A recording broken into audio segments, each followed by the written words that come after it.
வணக்கம். நம்ம இன்னைக்கு வீக்லி லெவல்ஸ் பத்தி கொஞ்சம் பார்த்துடலாங்க. ஆல்ரெடி மந்த்லியில நிஃப்டி எப்படி இருக்காரு, அதே போல வீக்லியில நான் weekly and monthly last week உங்களுக்கு வந்து 3ஆம் தேதி அப்டேட் பண்ணியிருப்பேன். அன்னைக்கு நான் என்ன சொன்னேன் அப்படிங்கிறதையும் நீங்க பழைய வீடியோவை எடுத்து செக் பண்ணிக்கோங்க.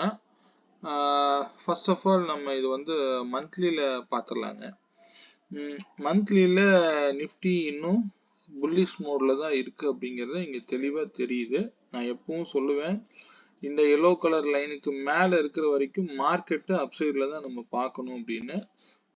இந்த மந்த் முடியும் போது பெருசா புல்லிஷ் கேண்டில் ஒன்று ஃபார்ம் ஆச்சு. செகண்ட் டே வந்து பாத்தீங்கன்னா இந்த ரெண்டாவது கேண்டில் எப்பவுமே ஹை லோ சொல்லுவேன். அதுக்கு கீழே இருந்தாலுமே மார்க்கெட்டு இந்த ஆரஞ்சு கலர் லைனுக்கு மேலதான் இருக்காரு. ஸோ 649க்கு மேல இருக்கிற வரைக்கும் மார்க்கெட்டு புல்லிஷாக தான் நம்ம பார்க்கணும். பார்க்கலாம், இது அவ்வளோ தூரம் வந்து ஸ்ட்ரென்த் எடுத்து மேலே போகுமா அப்படின்னு எனக்கு தெரியல. பார்க்கலாம். ஆனால் மார்க்கெட் எல்லாமே வந்து நெகட்டிவாக இருக்கு. ஸோ மார்க்கெட்டை அப்சைடா டவுன் சைடான்னு நம்ம எப்பவும் வந்து இதை வச்சு தீர்மானிக்க கூடாது.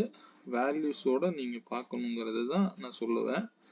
ஸோ அதுபடி செக் பண்ணுங்க, போதுமானது. ஏன்னா நான் கொடுத்துருக்கிற வேல்யூக்குலாம் எவ்வளோ ரியாக்ட் பண்ணியிருக்கு அப்படிங்கிறத நான் இப்போ 75 மினிட்ஸில் வச்சு காமிச்சிருக்கேன்.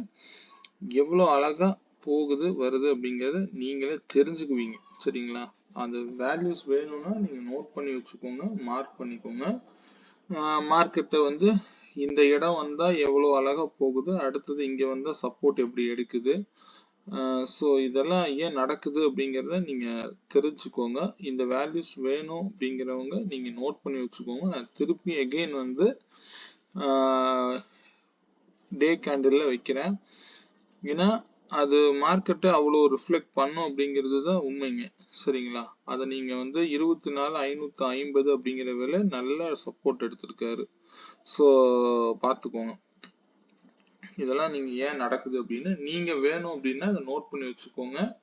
நான் இந்த மந்த் எந்த ஒரு ஐடியாவும் நான் சொல்ல போறதுலாம் இல்லை. மார்க்கெட் அப் ட்ரெண்டா டவுன் ட்ரெண்டா இப்படி எல்லாம் சினாரிஸ்ல நான் பார்க்க முடியாது. மார்க்கெட்டு 24,649க்கு மேல இருக்கிற வரைக்கும் நம்ம அப்சைடா தான் இதை எடுத்துக்கணும். இது மேல போனா மேக்சிமம் லாஸ்ட் மந்தோடைய ஹை 25,153 வரைக்கும் ஃபர்ஸ்ட் போகலாம். எனக்கு 25,050 ஒரு செல் லைன் இருக்கு. பார்க்கலாம் இந்த மந்த் எப்படி நடக்குது அப்படிங்கிறத நம்ம வெயிட் பண்ணி தான் பார்க்கணும். சரிங்களா? ஆனால் ஆல்ரெடி வந்து நிறைய நெகட்டிவ் நியூஸாக போட்டுட்டு இருக்காங்க. பார்ப்போம் எப்படி எடுக்கணும். இந்த வேல்யூ வேணும் அப்படின்னா நோட் பண்ணிக்கோங்க. 24,649க்கு மேல இருக்கிற வரைக்கும் மார்க்கெட் அப்சைடு. அதே வந்து சப்போர்ட்டா வந்து 24,550 செயல்படும். அதுக்கு கீழே போனா 24,448 ஒரு சப்போர்ட்டா ஆக்ட் ஆகுங்க. இது வந்து மந்த்லியில எடுத்திருக்கக்கூடிய லெவல்ஸ். ஸோ இதப்படி பார்த்துக்கோங்க. அதுக்கும் கீழே போனா லாஸ்ட் மந்தோடைய லோ 24,338 வரைக்கும் போகவும் கூட வாய்ப்பு உண்டுங்க. இது மந்த்லியில இருக்கக்கூடிய சினாரிஸ். இதை எப்படி வந்து அவங்க கடந்து போறாங்க அப்படிங்கிறத நீங்க பொறுத்திருந்து தான் பார்க்கணும். சரி, ஓகே. இதே வந்து நான் வீக்லியில லாஸ்ட் வீக் கொடுத்துருந்தேன். சொல்லும் போதே சொல்லியிருந்தேன், இங்க மார்க்கெட் வந்து இங்க இருந்து தான் 3-5 நாள், இந்த நாள் முடியும் போது இங்க இருந்தது. மார்க்கெட் வந்து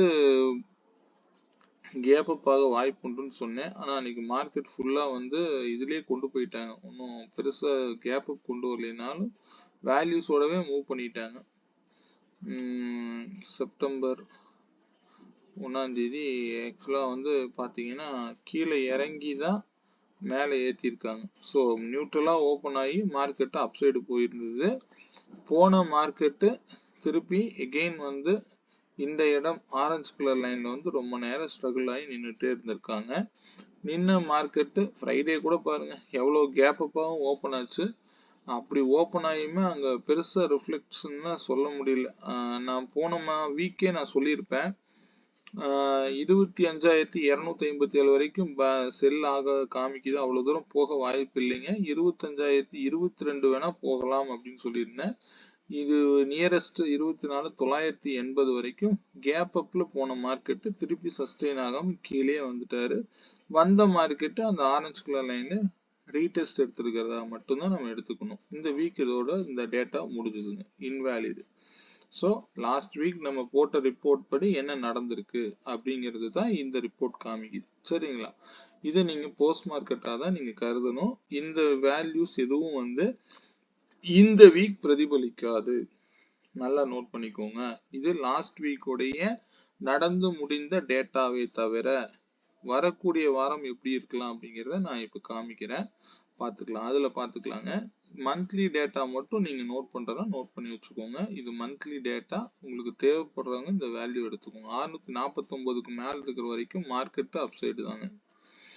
ஸோ இங்கே 640, எனக்கு மந்த்லியில் பிவோட்டுன்னு ஒன்று போட்டு வச்சுருப்பேன்.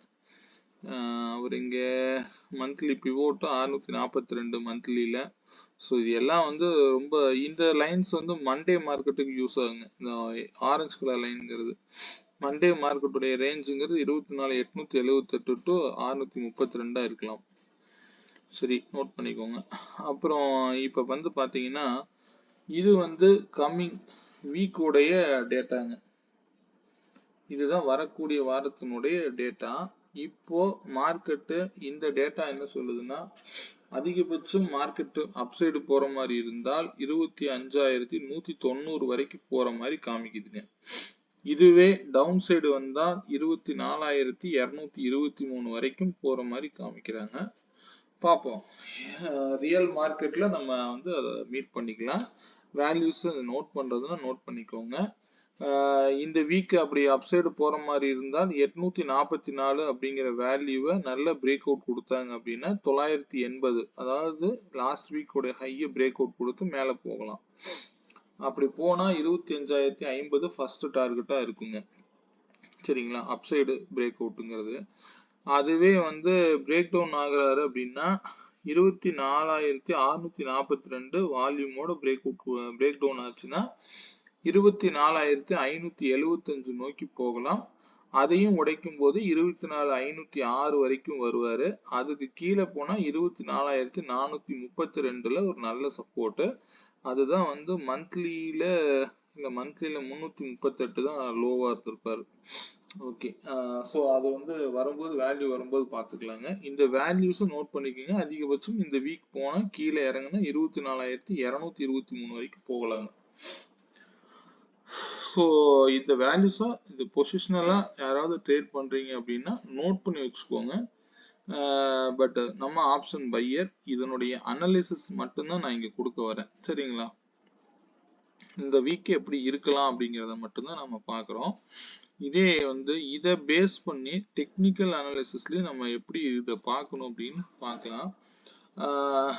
நிஃப்டி ஆக்சுவலா இப்போ நான் வந்து 75 மினிட்ஸ் டைம் ஃப்ரேம்ல வச்சிருக்கேங்க. இங்க என்ன நடக்குது அப்படின்னா, டெக்னிக்கலா மார்க்கெட்டு ஒரு சொல்ல போனா இந்த ட்ரையாங்கிள் பேட்டர்ன் தான் அடிக்கடி ஃபார்ம் ஆகுதுங்க. இந்த பேட்டர்ன் வந்து பாத்தீங்கன்னா எந்த சைடு வேணாலும் பிரேக் அவுட் கொடுக்கும். இது 75 மினிட்ஸ்ல ஒரு நல்ல ட்ரையாங்கிள் பேட்டர்ன் ஃபார்ம் பண்ணிட்டு இருக்கு. இது ஃபர்தரா எப்படி வேணாலும் போகுங்க. சரிங்களா? இப்போ இங்க இருந்த மார்க்கெட் எப்படி எவ்வளவு தூரம் மேல போனாரு, போன மார்க்கெட் அங்கிருந்து ஒரு ஹை வச்சுட்டு அழகா கீழே திருப்பி வந்து இந்த லோவை கட் பண்ணாம இன்னொரு லோ ஃபார்ம் பண்றாரு. அங்கிருந்து திருப்பி என்ன ஆகுது, திருப்பி கீழே வந்து திருப்பி வந்து அதனுடைய அதே ட்ரையாங்கிள் பேட்டர்னுக்கு போகுது. போன மார்க்கெட் திருப்பி கீழே வருது. அப்போ ஃபர்தரா மேல நிக்குது. இங்கிருந்து வந்தாருன்னா ஒண்ணு மேல அடிச்சு திருப்பி கீழே விழுகலாம். இப்படிதான் இந்த மந்த் வந்து இருக்கிறதுக்கு அதிகபட்ச வாய்ப்பு இருக்குங்க. இந்த மந்த் வந்து ஒரு செப்டம்பர் 17 ஏதோ ஒரு டேட்டா வர வேண்டியிருக்கு யூஎஸ்ல. ஸோ அதை ஃபெட் மீட்டிங் நினைக்கிறேன். ஆமாங்க, அந்த டேட்டாவை பேஸ் பண்ணி கூட போகலாம். பார்ப்போம், அதெல்லாம் நமக்கு தேவையில்லைங்க. நம்ம மார்க்கெட்டை மேக்ஸோட பார்த்தாலே போதுமானது. இப்போ அடுத்தது என்னவா இருக்கலாம்னா, மேலே அடிச்சு திருப்பி கீழே வந்து இப்படிதான் போக வாய்ப்பு உண்டுங்க. மேலே கீழே இப்படிதான் போகுங்க அதனுடைய ரேஞ்சஸ். ஸோ இதை நீங்க ஓனா ஒரு ட்ரையல் பாருங்க. ஒரு ஹை டைம் ஃப்ரேம்ல இருந்து லோயரா மாத்தினீங்கன்னா என்ன நடக்குங்கிறது தெரியும். சரிங்களா? இதே வந்து இந்த டைம் ஃப்ரேம் நான் இப்ப ஷிஃப்ட் பண்றேன் அப்படின்னா இப்ப என்ன நடக்குது அப்படிங்கறத பாருங்க. அதாவது அதே ட்ரையாங்கிள் பேட்டர்ன் தான். அது என்ன சொல்லுது அப்படின்னு பாருங்க. இது இதெல்லாம் பார்க்கறத விட 5 மினிட்ஸ்ல இன்னும் கிளியரா தெரியுங்க. 15 மினிட்ஸ்ல எப்படி இருக்கு, அதே 5 மினிட்ஸ்ல எப்படி இருக்குன்னு பாருங்க. இந்த ட்ரையாங்கிள் பேட்டர்னுடைய விஷயமே எப்படி இருக்கும்னா, நம்ம எதிர்பார்க்கிறதுக்கு ஆப்போசிட்டா நடக்குங்க. மார்க்கெட்டு இப்போ அன்னைக்கு முன்னாடி நாள் 4ஆம் தேதி முடிஞ்சிருந்த மார்க்கெட் பார்த்தீங்க அப்படின்னா, ஒரு எந்த டிசிஷனும் நல்லா அப்பு போனாரு, திருப்பி கீழே டவுன் வந்தாரு, திருப்பி ஒரு புல் பேக்கு, இங்க அன்டிசிஷன்ல நிறுத்தியிருக்காங்க. திடீர்னு பார்த்தீங்கன்னா 5ஆம் தேதி ஒரு கேப் அப். அந்த 5ஆம் தேதியோட கேப் அப் பார்த்தீங்கன்னா, எப்போ ஃப்ரைடே மார்க்கெட்டு அன்னைக்கு பார்த்தீங்கன்னா கேப் அப் எல்லாரும் அப்சைடு போகும்னு எதிர்பார்க்கிற நேரத்துல சடனா கீழே இறக்குறாங்க. கீழே இறங்குற மார்க்கெட் திடீர்னு மேல போகுது. ஸோ திருப்பி ஒரு ட்ரையாங்கிள் பேட்டர்ன் ஃபார்ம் பண்ணுது. இந்த ட்ரையாங்கிள் பேட்டர்ன் என்ன நடக்கும் அப்படின்னா, நீங்க எதிர்பார்க்கறதுக்கு ஆப்போசிட்ல போயிட்டு இருக்குங்க. நீங்க என்ன நினைக்கிறீங்களோ அது நடக்காது. ஆப்போசிட்ல நடக்கும். இப்ப பாருங்க, இத பிரேக் டவுன் பண்ணி கீழே போற மாதிரி போறாங்க. இங்க ஒரு மினிமம் ஒரு 50 பாயிண்ட் கீழே இறங்கியிருப்பாங்க. நான் உங்களுக்கு இதெல்லாம் ஆப்ஷன் பிரீமியத்துல தெளிவா சொல்லியிருப்பேன். ஏன் அது இறங்குனாலும் காலுடைய பிரீமியம் ஒரு விலைக்கு வரும்போது தான் திரும்பும் அப்படிங்கிறத சொல்லியிருப்பேன். சரிங்களா? அதே மாதிரி அழகா கீழே வராங்க. வந்த மார்க்கெட்டு எக்ஸாக்டா திடீர்னு புல் பேக் அடிச்சு இங்க புட் ஆப்ஷன் ஃபர்தரா கீழே போகும்னு எதிர்பார்த்தவங்க அத்தனை பேத்தையும் ட்ராப் பண்ணிட்டு டப்புன்னு மேல தூக்கிட்டாங்க. மேல போன மார்க்கெட்டு திருப்பி அதே ட்ரையாங்கிள் பேட்டர்ன். ஸோ இதை மார்க்கெட்டு இப்போ மண்டே எப்படி ஓப்பன் ஆகலாம்னா, மேபி பெரிய கேப் அப்போ ஓப்பன் ஆகலாம், அப் சைடும் போகலாம், டவுன் சைடும் போகலாம். இது அன்டிசிஷன்ல தான் இருக்குங்க. அதனால மார்க்கெட்டு மண்டே ஓப்பன் ஆகும்போது நல்ல தெளிவா சொல்றேன், கேப் அப் ஓப்பன் ஆனாலும் பை சைடு எடுக்காதீங்க, கேப் டவுன் ஓப்பன் ஆனாலும் செல் சைடு போகாதீங்க. ஒரு 10 மணிக்கு டிசிஷன் எடுத்தீங்கன்னா சரியானதா இருக்கும். 9:45 வரைக்கும் கொஞ்ச நேரம் கையை கட்டி வேடிக்கை பாருங்க, மார்க்கெட்டு என்ன நடக்குது அப்படின்னு. ஸோ இது ட்ரையாங்கிள் பேட்டர்னுடைய ஃபார்மேஷன் இப்படிதான் இருக்கும் அப்படிங்கிறத சொல்ல வர, அவ்வளவுதான். சரிங்களா? இது பேஸ் பண்ணி நீங்க மண்டே ட்ரேடை சக்சஸ்ஃபுல்லா பண்ணுங்க. இந்த வீக் நல்ல முறையா ட்ரேட் பண்ணுங்க. எப்பொழுதும் மார்க்கெட்டை அதனுடைய பிரீமியத்துல கணக்கீடு பண்ண கத்துக்கோங்க. சரிங்களா? இதெல்லாம் ஒரு வியூ தான். இது உங்களுக்கு ஒரு லேர்னிங் பர்பஸ்க்காக தான் நான் இதை கொடுக்குறேன். சரிங்களா? நம்ம மார்க்கெட்டை ஒரு ஃப்ரீ டைம்ல அனலைஸ் பண்ணும்போது மார்க்கெட் என்ன ஸ்டேட்டஸ்ல இருக்கு அப்படிங்கிறதுக்கான பதிவு மட்டும்தாங்க. இந்த வீடியோ பிடிச்சிருந்ததுன்னா லைக் பண்ணுங்க, உங்க நண்பர்களுக்கு ஷேர் பண்ணுங்க. நன்றி, வணக்கம். நன்றிங்க. மீண்டும் ஒரு நல்ல பதிவுடன் சந்திப்போம். நன்றி.